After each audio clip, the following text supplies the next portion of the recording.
we need to do is change the way in which people think about guns, especially young people. One thing that I think is clear with young people and with adults as well is that we just have to be repetitive about this. It's not enough to simply have a catchy ad on a Monday and then only do it every Monday. We need to do this every day of the week and just really brainwash people into thinking about guns in a vastly different way.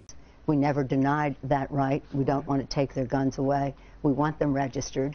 If I could have gotten 51 votes in the Senate of the United States for an outright ban, picking up every one of them, Mr. and Mrs. America, turn them all in. That's why if we have universal background checks, that'll affect every single kind of weapon. But I want to say a couple of words, and I'll be brief.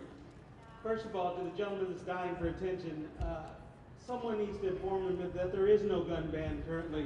But because of the work that we're doing here today, we will make your side legitimate shortly. So you hang on to that. This is a call to action. The gun control bill up for vote in the Senate is not the end, and it certainly wasn't the beginning. As you saw from the videos prior to this, it's been going on for years. This is a plan, an orchestrated sequence of events to lead to outright confiscation of firearms. First, create an anti-gun culture. They're doing that in the schools. They're doing that in the news. All the pundits talking about how guns are bad. Step 2, using language as a weapon. Assault rifle, weapon of war, high-powered rifle, high-capacity magazine, weapons of mass destruction. Step 3, never let a crisis go to waste. Use a catalyst to garner support and push the established narrative. Sandy Hook, perfect example.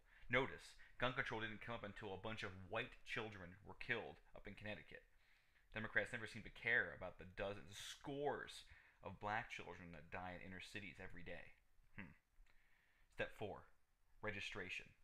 What do you think is going to come after these laws are passed? Step 5, banning certain types of firearms. We're already seeing it in New York. We've seen it for a while in California. And of course now, Colorado. Step 6, make penalties immense.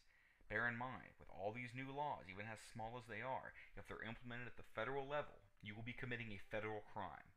Your life is over. And then lastly, step 7, use a crisis to seal the coffin and take guns for good. Whether it be through some sort of civil dispute, some sort of emergency requiring it. Bear in mind, the government did confiscate weapons after Hurricane Katrina in Louisiana. Some of those people still do not have their firearms back. This is a call to action, people. This fight is not over. Even if the bill is defeated, it is not over.